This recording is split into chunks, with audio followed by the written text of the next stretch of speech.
Nous accueillons Lilia Langer, s'il vous plaît. Pardon, Langard. Lilia Langard. Excusez-moi. Manipulatrice au CHU de Grenoble, au CEA Clinatech, qui va nous parler de l'IRM fonctionnel et MEG, des outils d'imagerie fonctionnelle pour l'étude du cerveau. Merci.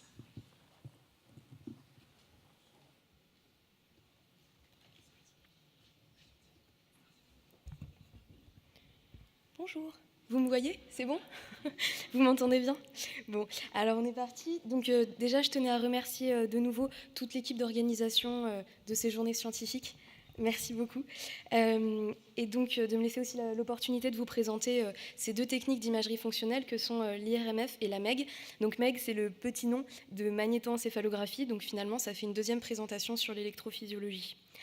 Donc voilà, je vais commencer par expliquer un petit peu et présenter le contexte dans lequel s'intègrent ces deux techniques, faire un focus donc sur l'IRMF, la MEG, les perspectives que peuvent nous apporter ces deux techniques, et puis les petits messages à remporter à la maison. Donc, au niveau de l'étude du cerveau, il y a plusieurs échelles. On commence par celles macroscopiques et elles peuvent être illustrées par toutes les fonctions cérébrales qu'on peut avoir, donc le langage, la mémorisation, l'attention, mais tous les processus des fonctions exécutives, de la motricité, de l'audition, il y en a vraiment un grand nombre.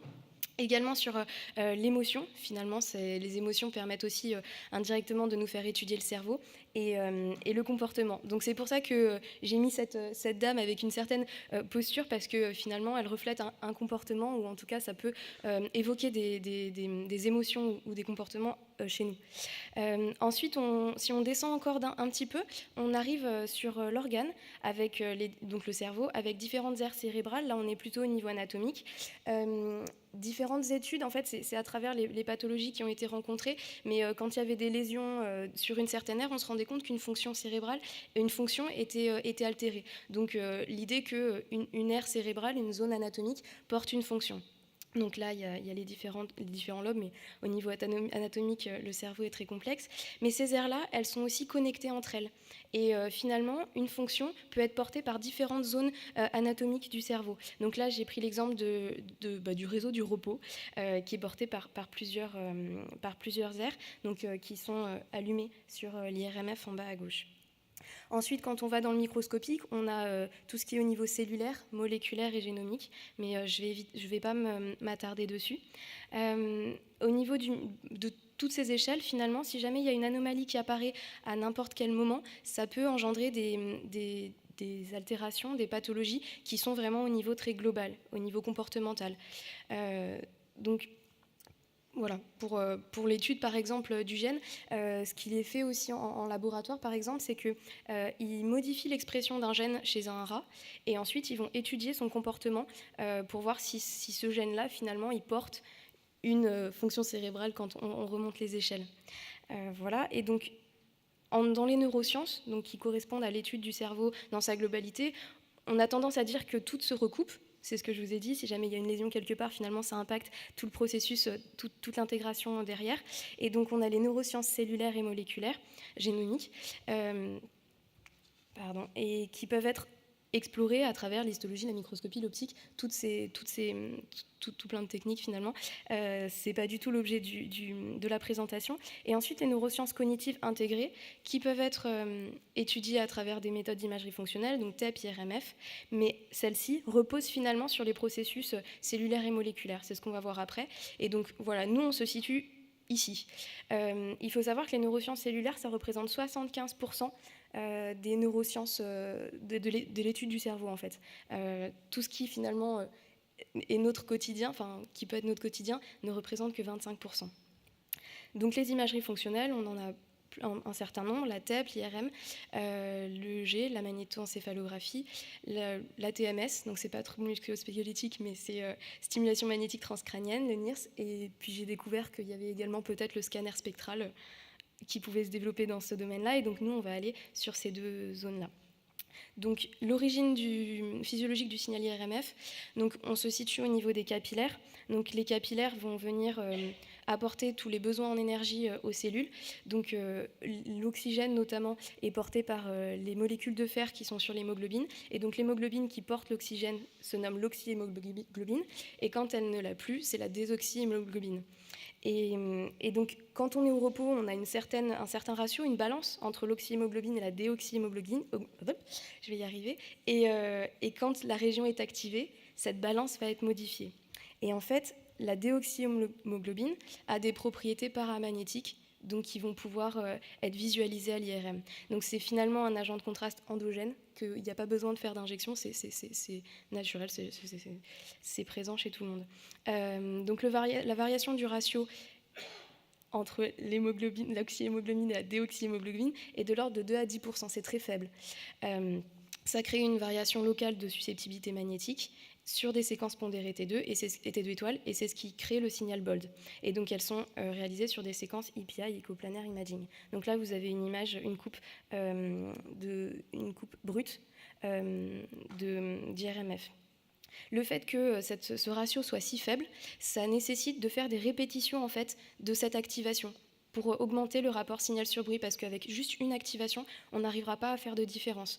Donc on fait un paradigme, on crée un paradigme avec une répétition on-off d'activation, désactivation. Le stimulus, finalement, il dépend de l'objet d'étude, que ce soit sur la vision, la motricité, l'audition.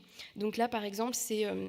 chez des personnes, elles essaient de localiser le son, un son qui est produit. Et en fait, dans les deux premiers, à gauche et les deux premières images, c'est la zone est localisée au niveau temporal et parieto-temporal. Et en fait, on se rend compte que c'est la troisième image, ce sont des personnes aveugles qui ont très bien localisé le son. Et en fait, ça montre la plasticité du cerveau avec ce qui est attendu, enfin ce qui est chez des sujets sains. Et finalement, ça se décale vers l'occipital, vers des zones visuelles qui sont normalement pas du tout faites pour être activées lors de sons. Mais en fait, il y a une plasticité cérébrale. Donc voilà un exemple de paradigme d'étude. Donc les propriétés de l'IRMF, donc c'est une étude par comparaison entre quelque chose d'activé ou pas activé. Le temps d'acquisition est à peu près d'1 heure. La résolution temporelle, donc je parle bien de la résolution temporelle, le temps que l'oxygène, ce ratio soit déséquilibré et ensuite en fait ça arrive 1 seconde après l'influx cérébral en fait. La résolution spatiale de l'EPI, c'est de 3 par 3 par 3, donc c'est pas extrêmement sensible. Par contre, on peut avoir des séquences sur la totalité du cerveau, y compris les zones profondes. Donc cette technique doit forcément être couplée avec une séquence anatomique pour justement apporter une bonne résolution spatiale, qui est donc par exemple sur un 3DT1 de l'ordre millimétrique. Donc c'est la même modalité pour l'IRMF et anatomique. On est installé dans l'IRM et puis on fait des séquences, on rajoute des séquences. Donc c'est une technique qui est développée depuis 1990 et de nombreuses études ont été menées. Les indications en clinique, j'entends, sont pas très variées, enfin pas très répandues, enfin diversifiées. C'est vraiment un bilan préopératoire avant une exérèse tumorale par exemple, vérifier quelles sont les zones autour de la tumeur qui sont fonctionnelles et donc éviter de les enlever ou de les léser. Un pronostic de récupération des aires motrices par exemple, dans le processus de la motricité, on va avoir plusieurs aires qui sont engagées. Et donc, quand il y a une pathologie comme l'AVC, par exemple, si jamais il y a les aires à côté qui sont utilisées pour faire de la motricité, finalement, c'est un signe de bonne récupération. Si les autres aires ne sont pas utilisées, c'est un pronostic de récupération moindre. Et puis, la localisation de foyers épileptiques, mais ce n'est pas très répandu. Donc, à travers tout ça, voici les avantages et inconvénients. Donc, le temps d'acquisition, 1 heure, bon, soit, c'est assez neutre. La résolution temporelle n'est pas très bonne. La résolution spatiale, par contre, est très bonne. Et en plus, on l'a sur la totalité du cerveau. Les indications cliniques, mine de rien, ça fait 30 ans à peu près que cette technique fonctionne. Et elle n'est pas si diversifiée que ça en routine. Par contre, les machines d'IRM, il y en a dans tous les CH, dans tous les centres. Et puis, le post-traitement est en partie automatisé, mais ça nécessite quand même des post-traitements pour avoir le genre d'image qu'on a vu tout à l'heure par rapport à l'image brute que vous avez vue. Voilà, donc pour passer à la magnétoencéphalographie, alors... Là, on est de nouveau, donc j'ai remis l'image au niveau cellulaire, et donc là, on ne va pas se situer au niveau du capillaire sanguin, mais bien au niveau des neurones. Et en fait, ils fonctionnent avec des potentiels d'action, qui sont un influx électrique. Et la physique nous dit que dès qu'il y a un influx électrique, il y a forcément un champ magnétique autour qui va se créer. Et donc, les capteurs MEC vont venir capter les champs magnétiques émis par l'activité cérébrale. Donc au niveau de l'ordre de grandeur, on est de l'ordre de 10-14. Donc c'est vraiment très faible. L'activité cardiaque, c'est 10-11. Le champ magnétique terrestre, c'est 10-4. Et nos IRM, c'est de 0,2 à 7 Tesla. On est là. Donc on est vraiment beaucoup, beaucoup plus faible. Ça va impacter beaucoup la technique et l'utilisation. Donc déjà, on utilise des capteurs, des squids. Donc c'est des petites bobines qui recueillent la variation de champ magnétique et donc qui émettent un signal électrique. Ça fait l'inverse. Ces capteurs, ils doivent avoir une énorme sensibilité et donc ils doivent recueillir des propriétés supraconductrices, donc comme les aimants d'IRM, et donc ils baignent dans de l'hélium liquide à moins 269 degrés. L'environnement donc est nécessaire, important. Je vous ai dit que le champ magnétique de la Terre était de -4, de l'ordre de 10-4. Donc par exemple, si on arrive à refroidir les capteurs qui soient supraconducteurs, qui recueillent l'activité cérébrale, c'est super, mais si c'est en plein milieu de la pièce, finalement ça va être une boussole, ça va faire du 10-4. Et on ne va pas avoir l'activité cérébrale. Donc on est dans une chambre blindée qui est composée par une cage de Faraday pour s'affranchir des radiofréquences, mais aussi d'un alliage mu-métal pour dévier les lignes de champ magnétique terrestres. Donc on se bat pour aller faire la sieste dans cette chambre dans le service. Pour la préparation des sujets, donc pareil, l'ECG est de l'ordre de 10-11. Donc en fait, les capteurs vont capter l'activité cardiaque et tout ce qui va être musculaire également. Donc on prépare le patient. Il y a à peu près 20 minutes de préparation pour une préparation simple. Alors la photo, ne pas se tromper, c'est un casque EEG. On peut coupler les deux, mais là je vous parle vraiment d'une MEG simple. Mais c'est ce que vous pouvez voir ici. Donc ensuite on a donc les 2 électrodes. Et puis on rajoute des fiduciaires de gadolinium pour les repérer en 3D pendant la préparation. Et ensuite, on vient faire une IRM anatomique derrière pour recaler le fonctionnel sur de l'anatomique. Et le gadolinium, on le voit très bien sur l'IRM. Autre chose, à l'IRM, il est nécessaire que les patients restent immobiles, sinon ça va faire des artefacts de mouvement. Dans la MEG, comme ce qu'on peut voir sur le côté, la personne est assise et c'est un casque qui n'a pas plusieurs tailles, il est vraiment de taille standard. Donc les personnes peuvent bouger un petit peu la tête. Si à un moment, les capteurs captent de l'activité temporale ici, et qu'à un moment, il bouge, finalement, le même capteur va capter également de l'activité pariétale. Et ça, c'est un petit peu gênant. On peut passer en fonction des mouvements. Donc, ce qu'on fait, c'est qu'on colle des petites bobines qui émettent un champ magnétique, et donc ça va être capté par les capteurs de la MEG. Et en fait, au fil de la manip, ils vont dire coucou, on a bougé, on est là on est là maintenant on est là. Et finalement, il y a des algorithmes qui corrigent ces mouvements de tête. Donc ça permet une certaine liberté au sujet. Donc voilà le repérage de la tête en 3 dimensions. Donc c'est plein de petits points. Et ça permet, donc, vous le voyez derrière, de fusionner et de recaler l'anatomie avec les données d'électrophysiologie. Donc voilà à quoi ressemblent des données MEG. C'est assez similaire aux données EEG. Il y a des petites pointes, mais ce n'est pas des SMS, c'est le cœur qu'on peut voir en bas. Et donc tout ça, justement, avec le tracé cardiaque, finalement, on peut soustraire les activités qui ne sont pas cérébrales. Donc voilà, une fois qu'on a les deux. Donc là, le paradigme, c'était la personne voit apparaître un point blanc, et quand elle voit apparaître ce point blanc, elle réalise une tâche motrice de la main gauche. Ça, c'est à gauche.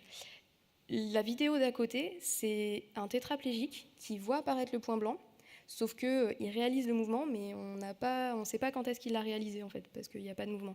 Et donc, mais il le pense quand même, il pense réaliser cette action. Donc, hop. Voilà. Et en fait, on voit tout le processus. Donc là, c'est en occipital. Pardon. Donc en fait, c'est en occipital. Il y a une première activation parce qu'il y a l'apparition du point, donc ça va activer les aires occipitales. Et ensuite, on va arriver beaucoup plus médial et dans les aires pariétales sur les activations motrices, des zones motrices. Et donc là, c'est une autre méthode de traitement parce qu'il en fallait une plus robuste. Donc pareil, on a cette apparition et ce décalage des zones. Donc voilà, donc la MEG en couchée, elle peut être soit couchée, soit assise. Et le stroop est une tâche d'attention avec... on va faire apparaître des mots de couleur qui sont écrits dans une certaine couleur. Et il faut dire si c'est congruent, si c'est la même chose, ou si ce n'est pas congruent. Voilà. Et en fait, ça demande une énorme concentration. et ça permet d'activer les zones en frontale. Par exemple, le Stroop, quand on est à l'état normal, en veille, on peut avoir un certain résultat, des délais d'action, et peut-être qu'en état modifié, non, même je suis sûre, il y a des études dessus, par exemple, sous hypnose, on a la réponse qui est modifiée au Stroop. On est meilleur pour repérer la non-congruence, mais pareil pour la congruence, c'est à peu près les mêmes résultats. Donc voilà, après, on peut aussi étude des impacts d'une tumeur cérébrale sur le frontal, par exemple. Donc les propriétés, c'est une étude directe de l'activité neuronale, il n'y a pas le transfert à travers le sang. Voilà, on est directement sur les influx électriques nerveux. On a besoin d'une IRM anatomique nécessaire au recalage, donc on doit faire 2 modalités d'examen. Le temps total est à peu près de 3 heures et c'est actuellement uniquement en recherche. La résolution temporelle, par contre, est extrêmement bonne. On est dans l'ordre de la milliseconde. Là, ce que je vous ai montré, c'était entre moins 500 millisecondes avant le stimulus et plus 500 millisecondes. Donc, alors que l'IRMF à côté, c'est de l'ordre de la seconde, on peut vraiment étudier la temporalité des processus cognitifs, comment est-ce que ça se suit. La résolution spatiale, par contre, est moins bonne. C'est selon les techniques de recalage. Par contre, on a également, c'est un inconvénient par rapport à l'IRM, on n'a que les sources corticales, on n'a pas forcément les zones en profondeur. C'est un équipement qui est très fragile et passif, complètement passif par rapport à l'IRM. Les indications, de nombreux champs de recherche restent inexplorés et les mouvements du sujet sont possibles. Par contre, l'environnement est très coûteux et peu répandu, il n'y a que 5 MeG en France. Le post-traitement est très important. Donc voilà, ça c'est les petits plus, petits moins. Par rapport à tout ce que j'ai évoqué. Les perspectives d'amélioration de la technique, c'est que la MEG, donc là, ça a quand même besoin d'un environnement très coûteux et compliqué. Donc, d'ailleurs, ils sont en train les constructeurs réfléchissent à passer sur des capteurs qui peuvent se déplacer au lit du patient, sans blindage, et puis réussir à trouver des méthodes d'analyse des sources en profondeur. L'IRMF, donc il y a l'amélioration des séquences à travers les multicoupes, donc pour toujours être plus rapide. L'intégration dans la prise en charge de nouvelles indications, donc là, la MEG, ils essaient de la faire passer dans le champ clinique à travers l'épilepsie, donc localiser un foyer épileptogène sans avoir besoin de passer par de la SEEG, donc l'implantation d'électrodes d'EEG intracorticales. Intracérébrale. Donc là, il y a beaucoup de complémentarité avec les autres techniques, on vient de le voir entre la MEG et l'IRM, mais il y a aussi l'EEG et toutes les techniques que j'ai présentées au départ. Le fait de fusionner toutes ces techniques, peut-être qu'on pourra comprendre davantage le fonctionnement du cerveau. Donc les messages à retenir, c'est que le champ des neurosciences est vraiment très vaste, que nous on se situe dans une petite partie et qu'il ne faut pas oublier toutes les évolutions et les avancées qu'il y a à côté, parce que peut-être que ça peut être un transfert vers des applications cliniques. Les axes de développement de l'IRMF et de la MEC, donc c'est technique, être de plus en plus performant et puis diversifier les indications. Les techniques d'imagerie sont fonctionnelles, sont très complémentaires et le développement des technologies nous permettra de voir fonctionner le cerveau d'une autre manière parce que finalement, on n'a qu'une loupe, par exemple, pour l'instant, mais peut-être qu'en développant de nouvelles techniques, de nouvelles approches, on va pouvoir voir les choses différemment et donc comprendre des processus cérébraux nouveaux et mieux comprendre toute cette globalité. Et puis, comme ce qui a été évoqué, c'est de développer nos champs de compétences en tant que manip radio. Là, actuellement, je travaille énormément avec des ingénieurs et puis ça renforce également, par exemple, mes connaissances en électrophysiologie, par exemple, en plus de l'IRM ou de choses comme ça. Donc je pense que ça laisse des portes ouvertes à aller explorer. Merci beaucoup.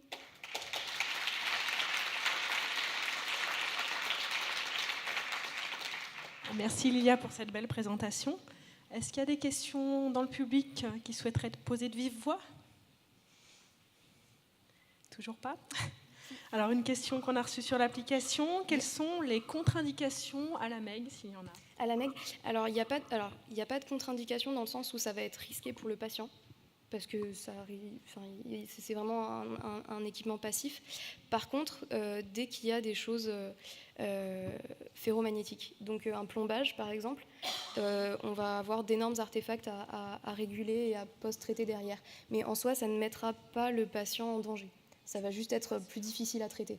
On a déjà fait des expériences là, à Clinatech, des manips, où les personnes avaient des neurostimulateurs. Donc ils avaient des électrodes intracérébrales et c'était actif et ça ne posait pas trop de problèmes. On a réussi en tout cas à s'en affranchir. Par contre, j'ai eu une jeune avec une barre dentaire et c'était compliqué. Mais voilà, ça passe en post-traitement.